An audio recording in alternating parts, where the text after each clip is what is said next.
Do you need to give your email in Spanish? Or maybe other people are giving you their emails in Spanish? Let's see how it's done.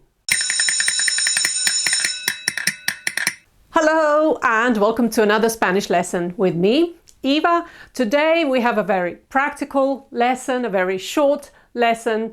I will show you how to give your email in Spanish, or how to better understand when other people, Spanish-speaking people, are giving you their emails. Okay, good. Okay, so you know what emails look like. We have something, we have, let's say, the first half or part, the @ sign, and then the domain, the second part at the back. Okay, good. Now, if you're lucky and your domain is one of the more popular ones, Gmail, Hotmail, Yahoo, etc., you most likely won't have to spell it out letter by letter. So you will just say Gmail or Hotmail or Yahoo or whatever it is. Okay. Sometimes though, these domains are maybe company specific, business specific, and if they're foreign words, then it might be necessary for you to spell it letter by letter. The same goes for the first part here, the user name. Okay, again, it might be a very simple word like info, contact, or something similar, but it might be a word that is not easy for you to understand, or maybe for the other person to understand if you are giving them the email address. Okay, so you might end up having to spell it letter by letter, in which case I encourage you, if your email is is a tricky one to give, or you're often given tricky ones yourself, please do go over your Spanish alphabet and really learn the names of the letters in Spanish, okay? Because an A is not an A, it's A B is not a B, it's B. And there's a couple of tricky ones where you could really get it wrong, like E in Spanish is the I letter, no? Not the E or the E in English. Anyway, that was a different lesson. Do go back, watch that video, and brush up on your Spanish alphabet or your spelling, okay? So apart from the letters, which you may have to give one by one, there's other signs that you need to know as well. Let's start with this one. This in Spanish is called arroba. Arroba, okay? So you will give the first part of your email address, arroba, and then the second part, or the domain. The domain will inevitably include a dot, okay? Which in Spanish is punto, okay? It could be punto com. In Spain, it might be punto es, or they might say punto es. They might spell this as es, or sometimes you will simply hear them say punto es. Okay, good. And then there's some other signs that you might come across as well. For example, dash. So a dash is guión medio. Guión medio. Okay, medio means that it's not at the bottom or high up, it's in the middle. No? Guión medio, and then underscore is guión bajo. Okay? Guión bajo.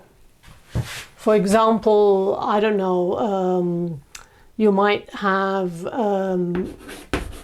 Eva guión medio Ruiz arroba gmail.com. Okay, or you might have Pepe guión bajo I don't know, Sanchez 83, Pepe guión bajo Sánchez 83 arroba hotmail.com. Okay, or maybe someone who works for the Spanish government, they might have just their initial, J, for, I don't know, Jimena, for example, J Rodríguez arroba gobierno.es, for example. I don't know if that's the system they have when they assign business or work emails to their employees. I'm not sure, but this one, for example, and I will spell it out, would be J. Okay, let's make it look like J a bit more. Or it might be J dot. It might be J.rodriguez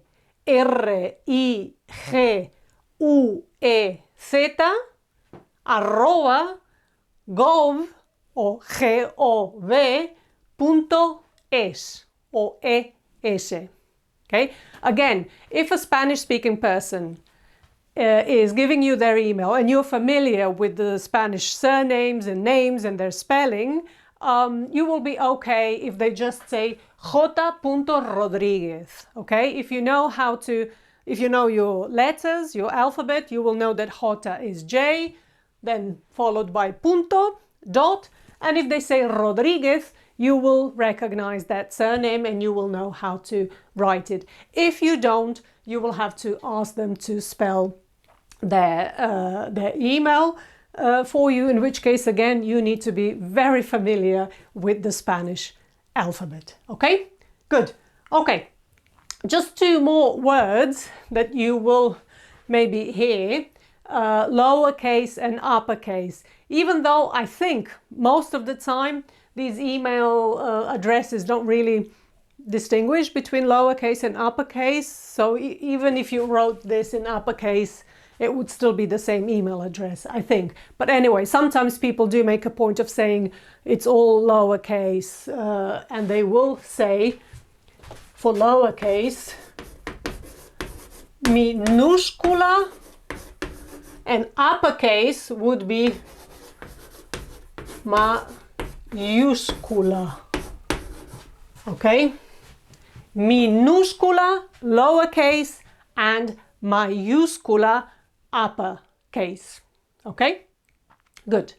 When giving this address, for example, and let's say they're spelling it out, Pepe underscore Sanchez, etc.